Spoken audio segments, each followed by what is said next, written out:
everyone, welcome back. Patricia here with another exciting book that I finished reading and a 10-day challenge that I want you to join me on. The book is called Organized Simplicity, and I don't have the name off the top of my head, but thank you to one of you guys who recommended that I check this out from my local library. I did. I read it, and I cannot believe I missed the hype when this came out. Apparently it was a really good book because I posted a picture on Instagram and I got a lot of messages. It's written in two parts. The first is all about the philosophy of living with less without using the word minimalism very much, and appreciating what you have, learning what you really need, and learning when enough is enough for you and your family.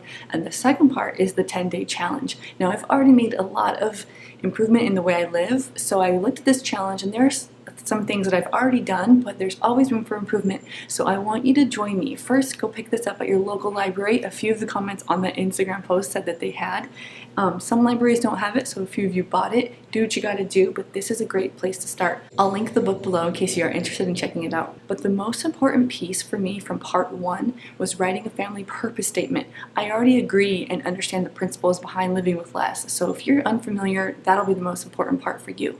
But I don't have a family purpose statement. So I went through the work and I answered some of the questions with my husband, and I'm totally passionate about it because we just did it not that long ago. It just makes so much sense to have a guide or a purpose. My husband put it in words like, all day we're like in a submarine and occasionally you need to look up. He and I work side by side really well with our daughters, but to have that time to just refocus and think about why we're doing what we're doing is so precious. The purpose statement for your family is going to be unique to you and your needs, and she gives you an entire list of questions and templates and example statements so you can write your own, and I definitely needed those. You'll refer back to this purpose statement as you declutter, as you decide whether or not to sign up for a new extracurricular activity, as you decide what vacations to take. This purpose statement can really guide you through everything. It's going to be a simple statement, it's going to be somewhat timeless, so it can take you from the toddler years to your retirement, and you may need to tweak it here and there, and it's going to be general enough to encompass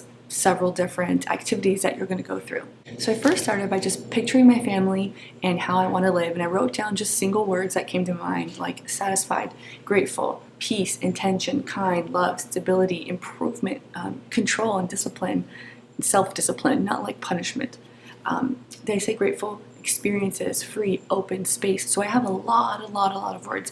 So after brainstorming those, I kind of come up with the priorities for my family. Things like relationships, health, God, time, and improvement. So coming up with things that you value. When I put time, I want my daughters to know that being busy is a choice. It's not a gold medal that you win. It doesn't make you any better or worse if you're busy. It just means that you choose to give your time to a lot of different things and not yourself. I want our family to be encouraging and inspiring. I would like us to be really close-knit and close to each other forever. I don't want to have distance or broken relationships. So I'm going to read from her template and my notes and kind of fill in the first draft of our family mission statement, and I am going to share it with you. Even though it is somewhat personal, I just want to give you an example. So some of the things we value are improvement, like self-improvement, always growing, relationships, and gratitude. Those are our main guiding principles. We want to make our home a place of peace, joy, and fulfillment, and a secure place. We prioritize growing above lesser values. We want to interact with each other in a spirit of love. And when I say growing, I mean constantly striving to improve. I want them always to be making sure that they're treating their bodies well, treating the earth well, treating other people well. I don't want them to become stagnant. When they've mastered their job, I want them to learn a new skill or try to get better. Brian and I are the same way. We're constantly reading self-improvement books, but at the same token, I also want to value pleasure and entertainment and fun. I think that's really important too. I think I hear a lot of people talk about screen time and it has to be educational for their children. Like, do you watch a show that you just enjoy? Do you always have to be learning every second of the day?